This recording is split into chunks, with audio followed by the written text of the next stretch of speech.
21. ആ സമയം തന്നെ പരിശുദ്ധാത്മാവിൽ ആനന്ദിച്ച് അവൻ പറഞ്ഞു, സ്വർഗത്തിന്റെയും ഭൂമിയുടെയും കർത്താവായ പിതാവേ, അവിടുത്തെ ഞാൻ സ്തുതിക്കുന്നു.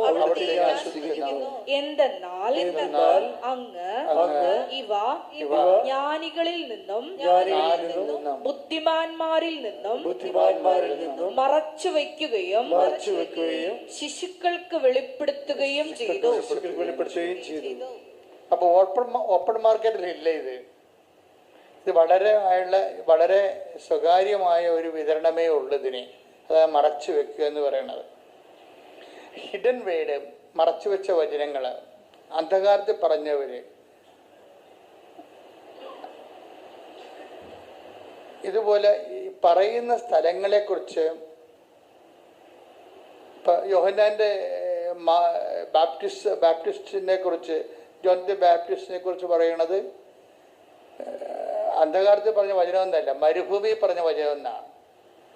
വചനമൊക്കെ ഈ മഞ്ഞിൽ വിരിഞ്ഞ പൂക്കളെന്ന് പറയുന്ന പോലെ അത് എവിടെ വിരിഞ്ഞു എന്നുള്ളതാണ് അതിൻ്റെ ദൗത്യം എന്ന് പറയണത്. എവിടെയാണ് വിരിഞ്ഞത്, അതാണ് അതിൻ്റെ ഒരു സാഹചര്യം എന്ന് പറയുന്നത്. ഇപ്പം നമ്മൾ പറയുന്ന വചനം ഇതുപോലെ ഒരു ഹിഡൻ വേർഡാണ്. എന്താണ്?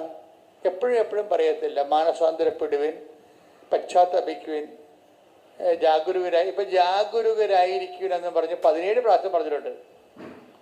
കർത്താവിൻ്റെ വചനത്തിൽ എല്ലാവരോടും പറയും, ഒരുങ്ങിയിരിക്കുവിൻ, തയ്യാറായിരിക്കുവിൻ, ജാഗരൂകരായിരിക്കുവിൻ. അങ്ങനെ 17 പ്രാവശ്യം പറഞ്ഞിട്ടുണ്ട്. പക്ഷേ ഈ പ്രയോജനമില്ലാത്ത ദാസനെ എൻ്റെ മുന്നിൽ നിന്ന് എടുത്തുകൊണ്ട് പോകാൻ പറയത്തില്ല. അതൊന്ന് പ്രാവശ്യം പറയത്തില്ല. ഇതന്നെ ഹിഡൻ വേടെന്ന് പറയണത്. പ്രയോജനമില്ലാത്ത ദാസനെന്നൊക്കെ വിളിക്കും, ഒരു കുഴപ്പമില്ല. വളരെ ആഘോഷമായിട്ട് വളരെ മാന്യതയോടും മാനേഴ്സൊക്കെ അനുസരിച്ച് ദാസനെന്നൊക്കെ വിളിക്കും. ദൈവത്തിന് ഇഷ്ടപ്പെട്ടൊരു വിളിയാണ് ദാസൻ. പക്ഷെ വിളികളെന്താണ്? ഈ ദാസന്മാരിൽ തന്നെ പ്രയോജനമില്ലാത്ത ഈ സംഭവത്തെ എടുത്തുകൊണ്ട് പോകാൻ പറയും എൻ്റെ മുമ്പിൽ നിന്ന്.